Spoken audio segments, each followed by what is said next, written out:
My London Bridge wanna go down like on Stryker's perspective.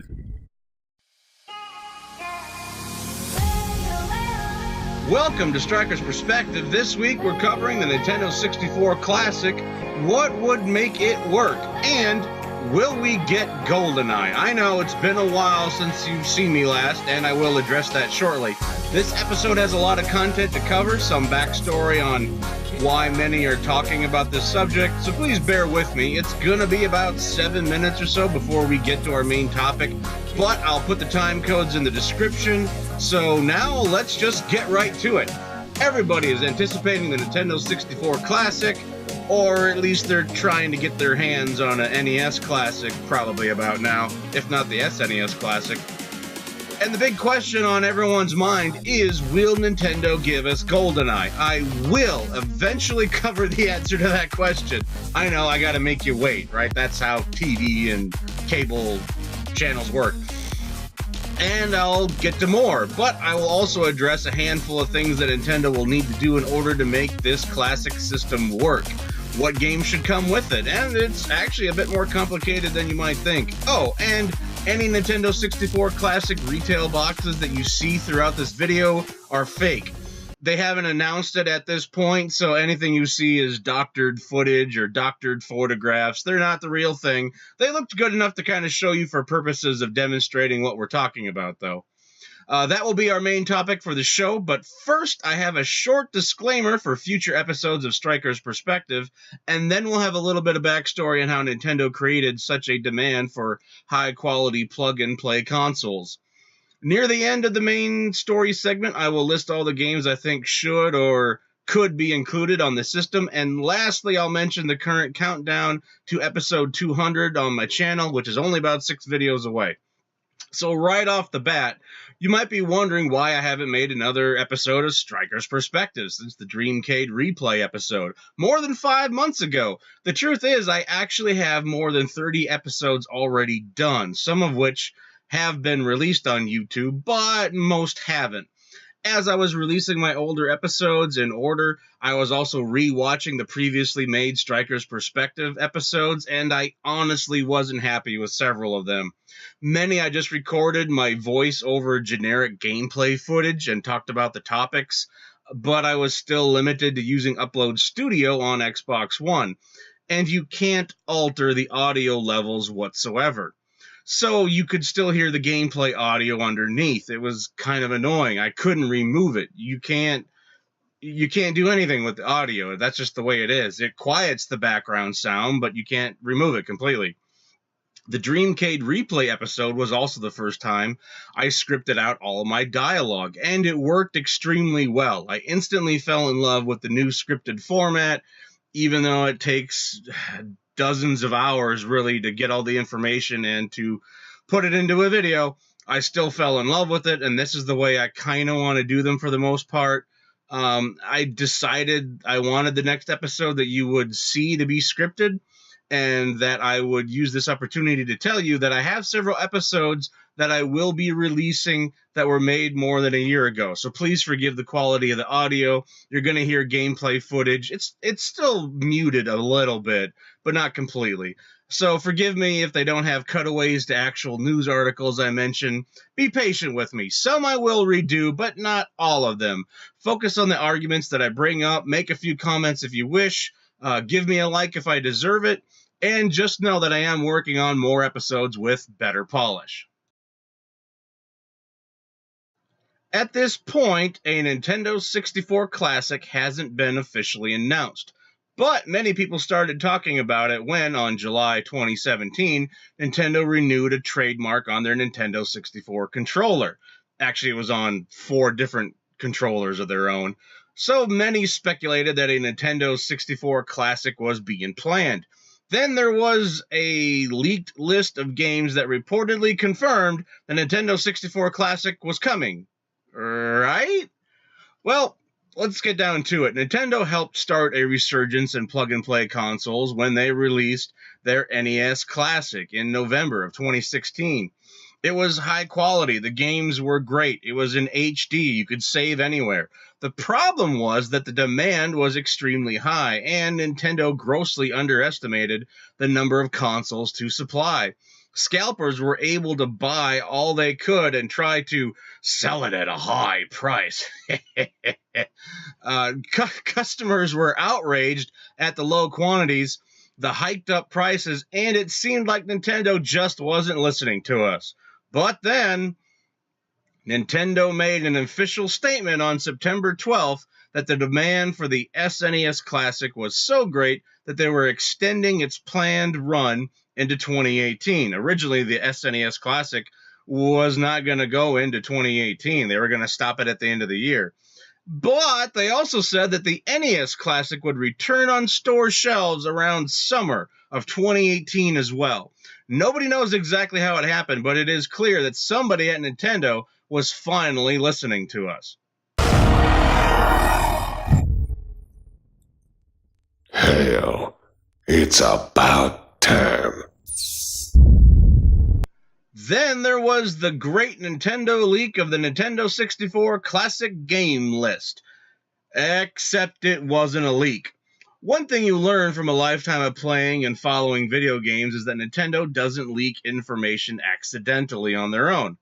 Ever. No, she doesn't count. She wasn't an employee. And by the way, leaking information is not journalism. Moving on.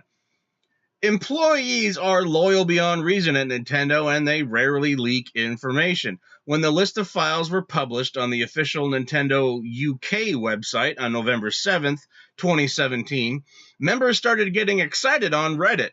And by the next day, many outlets jumped on the news, and even a few YouTubers made videos in celebration. Finally, they had confirmation. But as the day went on, more details came out. So what really happened? Well, NintendoLife.com mentioned that this Nintendo 64 Classic mini game list leak is a batch of old PDF files. N64 Today, a former Nintendo Life writer and Nintendo 64 expert, actually tweeted about this list back in January of 2017. So it was already known to be on the way. Now, Forbes.com took this one step further, and they were one of the few that verified that this potentially leaked Nintendo 64 Classic game list is actually an old Wii U Virtual Console catalog, though that info came out later that same day. They examined the list, and they noticed that the games simply coincided with the previously released catalog of Nintendo 64 Wii U games on the Virtual Console. In the UK. Basically, these game manuals had been up on Nintendo's website for quite some time, and they were finally being added to the official UK website, so just some oversight probably. The Wii U Virtual Console also only has 21 games for Nintendo 64. The only two that don't have manuals on this site are Ogre Battle and Harvest Moon 64, and that might be due to third-party publishers not providing it. You got to admit, though, this list is a small but decent number of games many people would expect to see on the real Nintendo 64 Classic. So, it's about damn time. It's about damn time.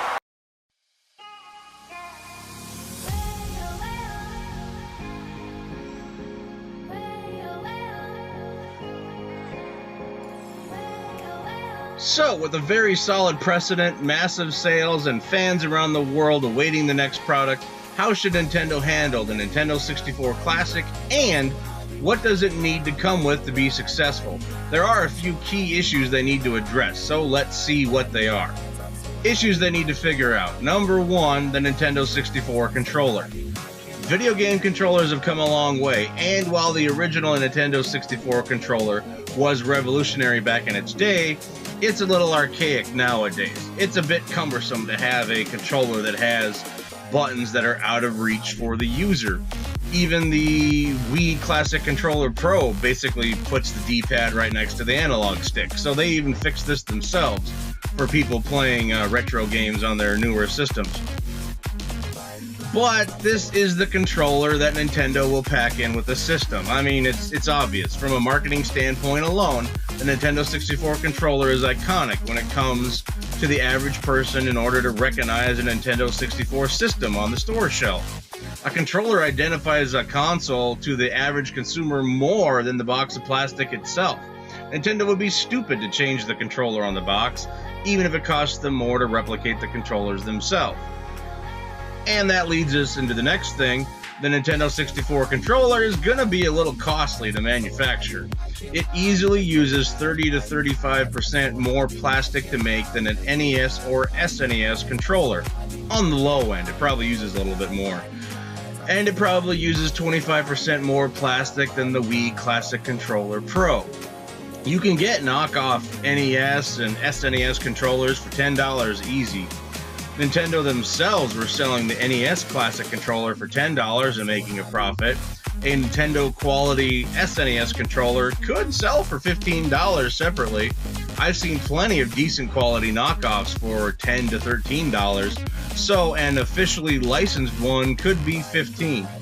But N64 controller sold separately would easily run $15 US, if not $20.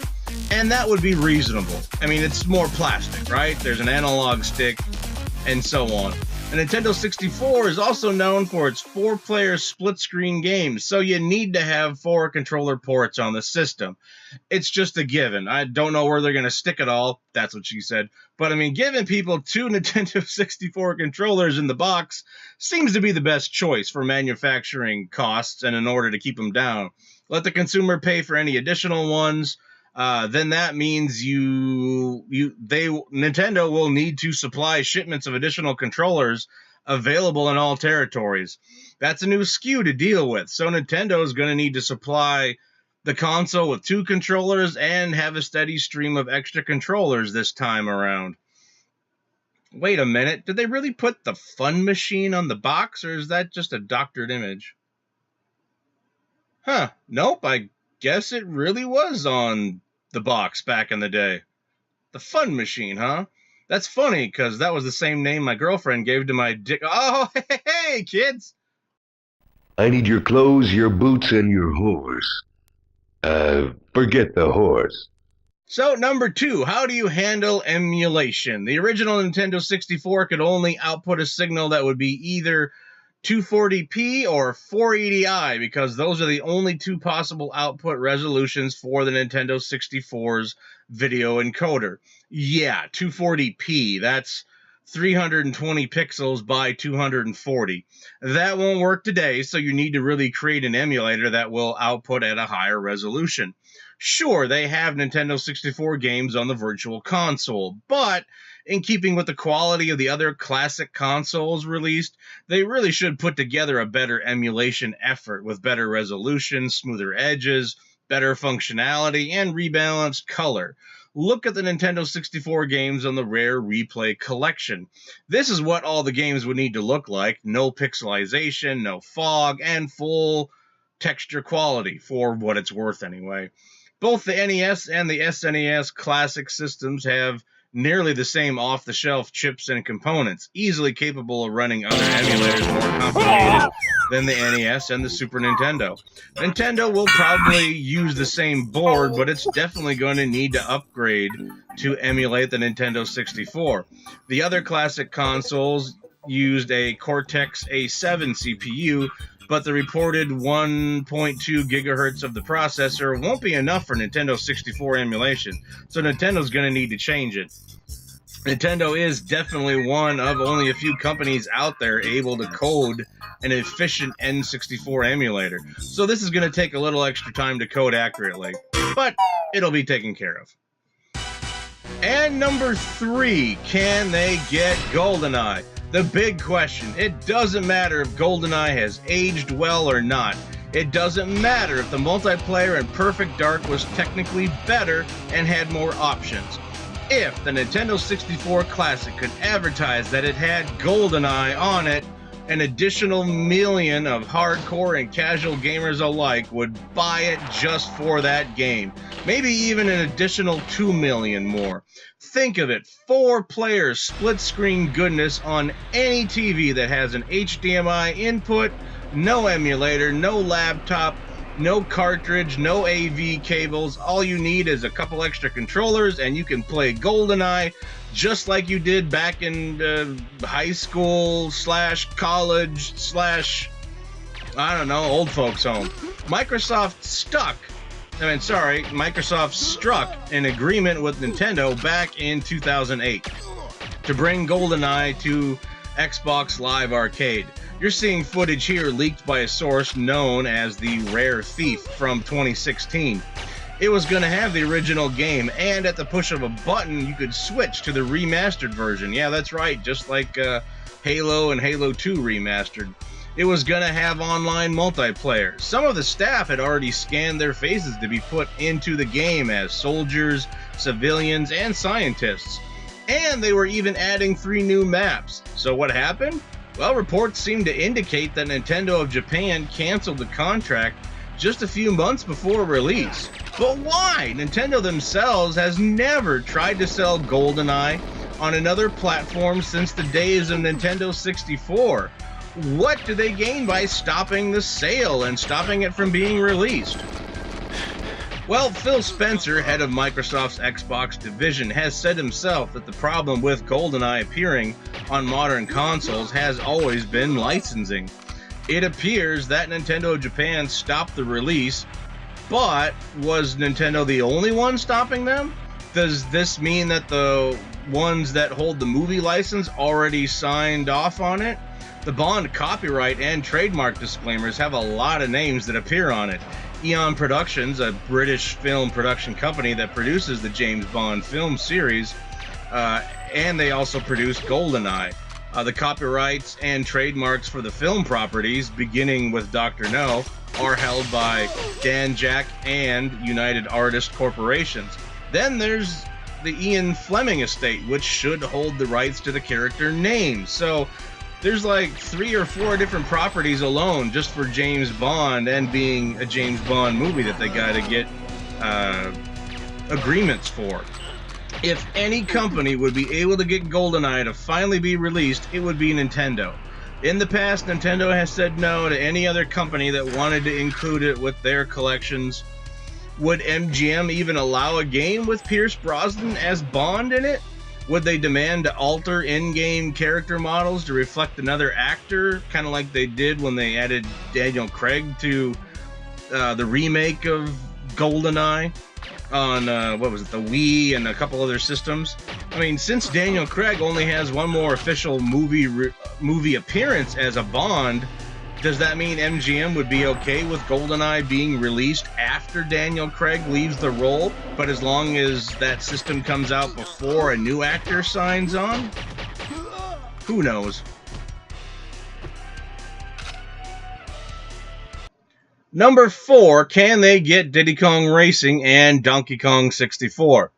Can they get Microsoft on board and come to an agreement for these 2 games from Rare? Microsoft owns Rare and all their original IPs, sure, but Nintendo has a license for any game that has appeared on one of its consoles.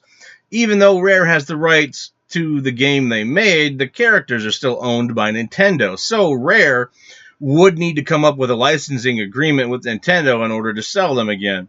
Donkey Kong 64 showed up on Wii U, so that game might be possible. Rare would never be able to sell Diddy Kong Racing and Donkey Kong 64 on a platform that Nintendo doesn't own. Nintendo won't allow it. It didn't show up on the Rare Replay collection on Xbox One. So the Nintendo 64 Classic would be the chance for more people to finally play these games officially in HD. And number 5, meeting the demand with enough supply. I mean, come on, I'm Stryker. I had to mention this, right? This is the other big one. Many consumers were voicing their concerns and anger over not being able to get an NES Classic more than a year after release. Like these excerpts from an Amazon listing of the SNES Classic.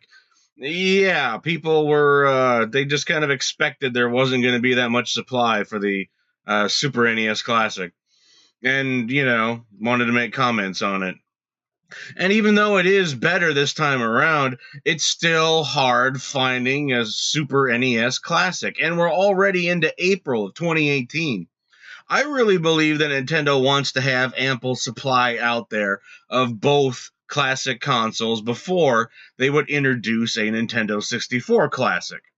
On September 12th, 2017, only 18 days before the release of the Super NES Classic, Nintendo announced that it had heard consumers and would be bringing more Super NES Classic units on launch day, which turned out to be double the amount of launch day units of the NES Classic than during its entire run, so about 4 million units. It helped, but it still hasn't... I've still never seen an NES Classic or a Super NES Classic at a Walmart or a Target since they launched both products. I mean, after so many months of checking repeatedly at Walmarts and whatnot and the occasional Target, even a hardcore gamer like myself gives up.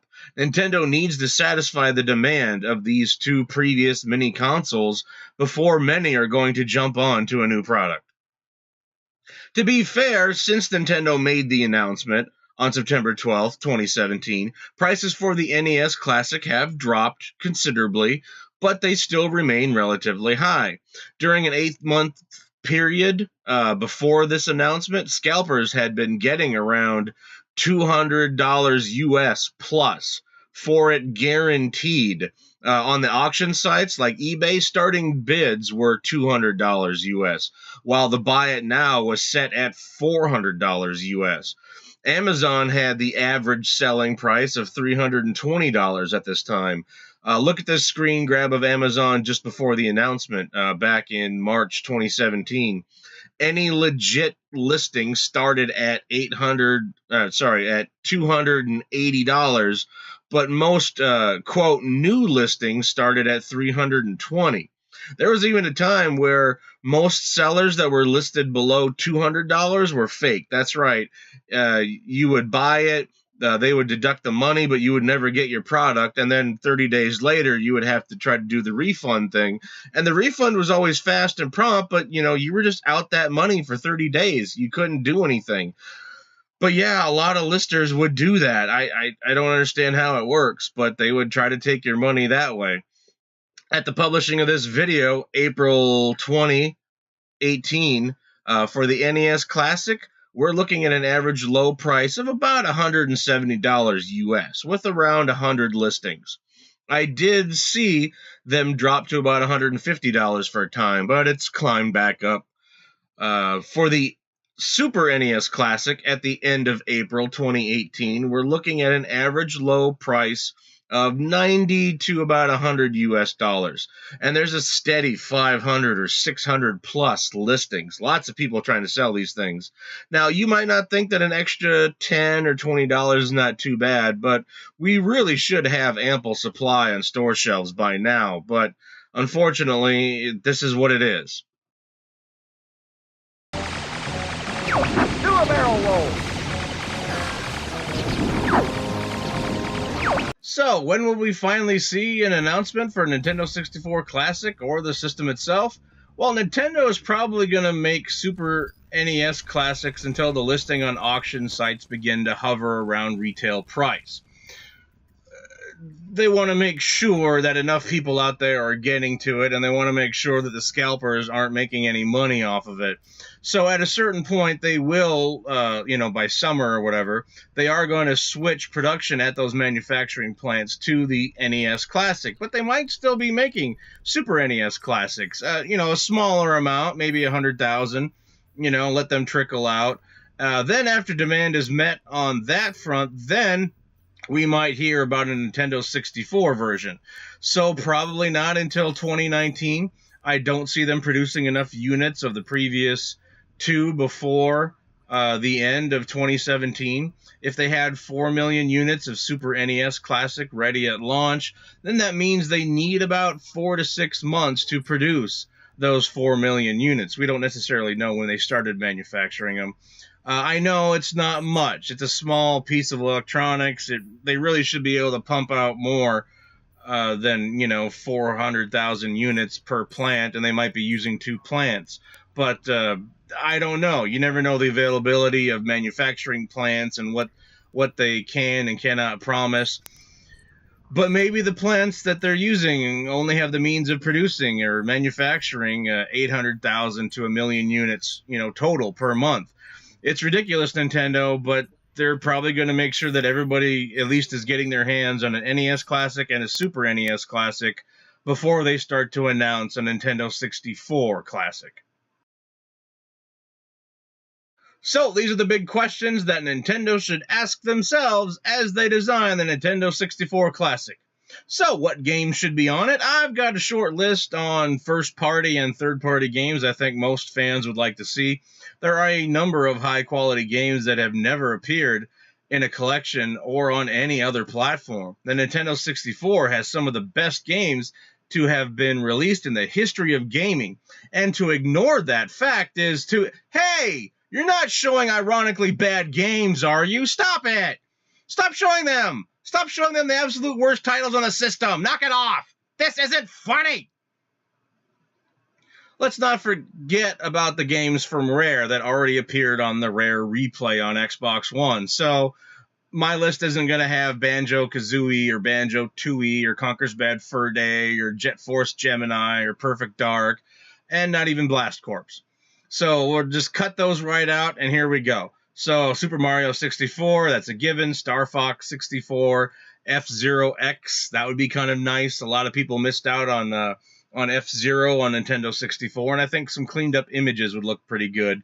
Mario Kart 64, Pilot Wing 64 would be relatively easy for them since they own it. Wave Race 64, Paper Mario, of course. Hopefully there's no issue with Square or anything with that. Mario Tennis, Mario Golf, Yoshi's Story, Mario Party 1, 2, and 3 would be nice. But quite honestly, if they just give us 2, that would be good. It has some of the better mini games and whatnot. And if they throw in 3, great. We don't need the first Mario Party, but hey, 1, 2, and 3, that wouldn't be bad either. Kirby 64, the Crystal Shards, Dr. Mario 64. I think a lot of people missed out that at the time. And in going with the whole Pokemon thing, I think Pokemon Stadium 1 and 2 would be pretty good. This is one of the first RPG console versions of a Pokemon game, so it'd be kind of interesting, I think, for people to get a chance to replay these in HD, and maybe we would get another Pokemon Stadium game after that. Who knows? If people are excited about it. Excitebike 64, 1080 Snowboarding is a good, solid game that Nintendo owns as well, I believe. And then, of course, you got Legend of Zelda Majora's Mask and Ocarina of Time. They have made updated versions on the, the DS, I believe, or even the 3DS. So, but they should be able to throw them on there, right? And then third-party games, Ogre Battle and Harvest Moon 64 were on the Wii U Virtual Console already. So it goes without question, maybe they can throw them in there. Then you got Bomberman 64. Body Harvest is from DMA Design. I don't know if you're ever going to see that. DMA Design is not on speaking terms with Nintendo, which, by the way, they turned into Rockstar North. They didn't like the way they were treated back in the day. Resident Evil 2, that would be kind of cool, playing the cartridge version of that from Capcom. Turok 1, 2, and 3. There's a new company that has the Acclaim IP now, I believe. It has the Acclaim name, and it also has the Turok license, and since they made remastered versions of Turok 1 and 2 on PC and Xbox One and PS4, I don't know if we would get the original Turoks, but it'd be kind of nice maybe to get 1 or 2 or maybe the third one. I don't know. Snowboard Kids wouldn't be too bad. International Superstar Soccer 89. It's non-licensed, probably, so that would actually work. Mystical Ninja starring Goemon, Rayman 2, and maybe some Castlevania. So there's other games that might be problematic due to the original license holder, but I'll just name these off quick, like NBA Showtime is great, but that's from Midway. I don't know who owns the Midway brand anymore. Also on terms of Midway, Rampage World Tour would be cool. Rampage 2 Universal Tour. It all depends if we could get those back. Worms Armageddon would probably be good. It's from Infogrames, and the Worms series has been put on lots of different systems.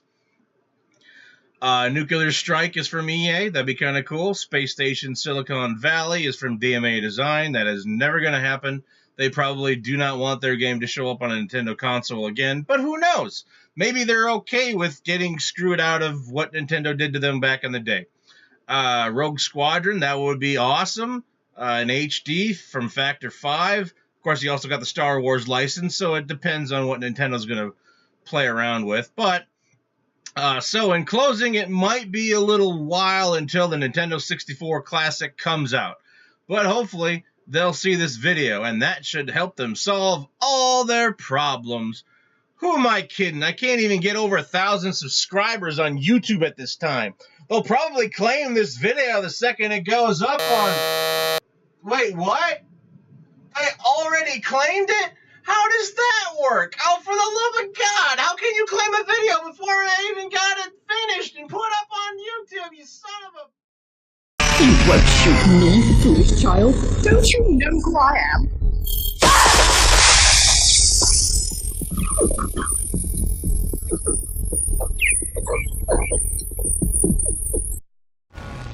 So, thanks for watching. I hope you learned something new, but we probably have a little while to wait, and we're easily looking at it costing $100 US.